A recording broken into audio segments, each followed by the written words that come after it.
प्रिय दर्शकों, एक बार पुनः आपका करुणा दृष्टि इंद्रजीत बेनीवाल यूट्यूब चैनल पर हार्दिक स्वागत है। आशा करता हूं कि आप अपने स्थान पर बहुत ही खुश और मस्त होंगे। कुछ दिन ब्रेक के बाद आज पुनः मैं आपके सामने एक नई वीडियो लेकर के हाजिर हूं। कुछ शादियों की व्यस्तता के कारण मैं चैनल पर नहीं आ पाया, उसके लिए क्षमा प्रार्थी हूँ। लेकिन आज जिस विषय के साथ मैंने आपके सामने रूबरू होने का फैसला किया है, वो फैसला सामाजिक संबंधों को लेकर के है और विद्यार्थी वर्ग और युवा वर्ग को एक अच्छी प्रेरणा देने वाला विषय है कि किस प्रकार हमारे आज समाज के अंदर जो हम रहते हैं वहाँ पर किस तरह का व्यवहार और किस तरह का आचरण हमारे लिए ज़रूरी है। क्योंकि जिस दहलीज पे हम खड़े हैं वहाँ वो दहलीज अब ऐसी बन चुकी है कि उसके ऊपर खड़े रहना या टिक पाना बड़ा ही मुश्किल है।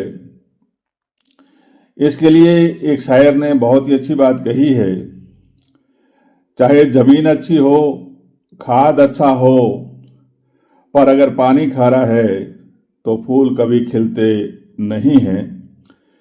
भाव अच्छा हो, विचार भी अच्छा हो, मगर वाणी खराब हो तो संबंध टिकते नहीं हैं।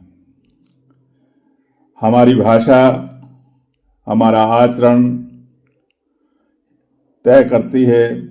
हमारी भाषा ही, हमारी वाणी ही सभी रिश्तों की आधारशिला है। अगर हम अपनी वाणी के माध्यम से लोगों के साथ संबंध बनाते हैं तो निश्चित रूप से बंजर रिश्ते भी, बंजर भूमि भी उपजाऊ हो जाती है, इसमें कोई दो राय नहीं है। याद उसे करो जो अच्छा लगे, याद उसे करो जो अच्छा लगे, प्यार उसे करो जो सच्चा लगे, साथ उसका दो, साथ उसका दो जो इरादों का पक्का लगे, और दिल उसे दो जो सूरत से नहीं दिल से सच्चा लगे।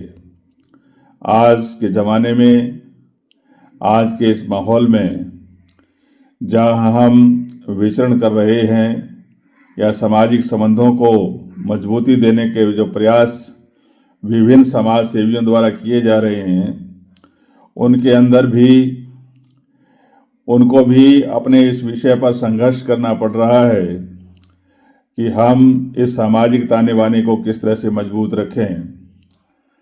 जहाँ तक मेरा विचार है, मैं ये स्पष्ट तौर से युवा पीढ़ी को, खास करके जो अभी अपनी कॉलेज एजुकेशन में या विद्यालय एजुकेशन के अंदर विचरण कर रहे हैं या सफ़र कर रहे हैं, मैं उन युवाओं से यह ज़रूर कहना चाहूँगा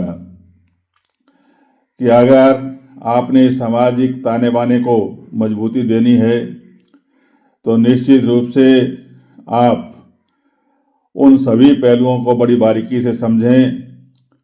बुजुर्गों के जो आचरण थे या जो उनके नियम थे, हमारी जो परंपराएं थी, हाँ, मैं यह मानता हूँ कि रूढ़िवादी परंपराओं की आवश्यकता नहीं है, लेकिन आधुनिक ज़माने में भी हमारी जो कुछ परंपराएं हैं, उन परंपराएं को अगर हम कायम रखेंगे तो निश्चित रूप से आने वाला समाज आपके लिए बहुत कुछ संजो के रखेगा। अन्यथा जो आपका सामाजिक ताना बाना अगर बिखर गया तो आपको इस समाज में रहने के लायक कुछ भी नहीं बचेगा। यहाँ पर आपको वार्तालाप करने के लिए कुछ नहीं बचेगा। आप किसी के साथ उठ बैठ नहीं पाएंगे। ये सभी जो बातें हैं वो इसीलिए मैंने कहा है, चाहे ज़मीन कितनी भी अच्छी हो, खाद पानी कितनी भी अच्छा हो, अगर आपका पानी खारा है तो निश्चित रूप से आपके कभी भी वहाँ जो है फसल पनप नहीं सकती। अगर आपका भाव भले कितना ही अच्छा हो, विचार आपके कितने भी अच्छे हों, लेकिन अगर वाणी में आपकी मिठास नहीं है आप अपने संबंधों में प्रगाढ़ता नहीं है, आप अपनी वाणी के माध्यम से अगर सही बात नहीं करते हैं तो निश्चित रूप से आप समाज के लिए कोई भी रास्ता सही नहीं बना सकते।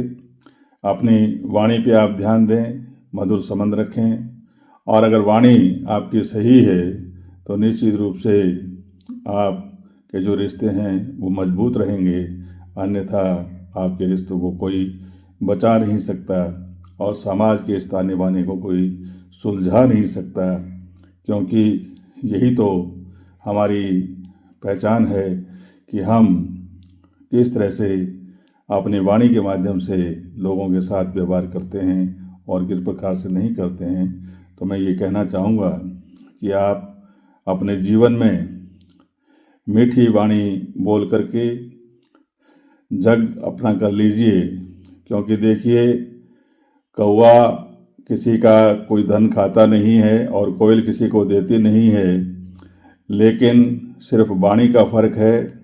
तो कागो काको धन हरे, कोयल काको दे, मीठी वाणी बोल के कोयल जग अपनों कर ले। तो कोयल को इसीलिए लोग, क्योंकि रंग तो दोनों का ही काला है, इसमें कोई दो राय नहीं है, लेकिन सिर्फ अंतर है तो वाणी का अंतर है, और उस वाणी के माध्यम से कोयल को सभी पसंद करते हैं और कौवे को कोई भी पसंद नहीं करता है।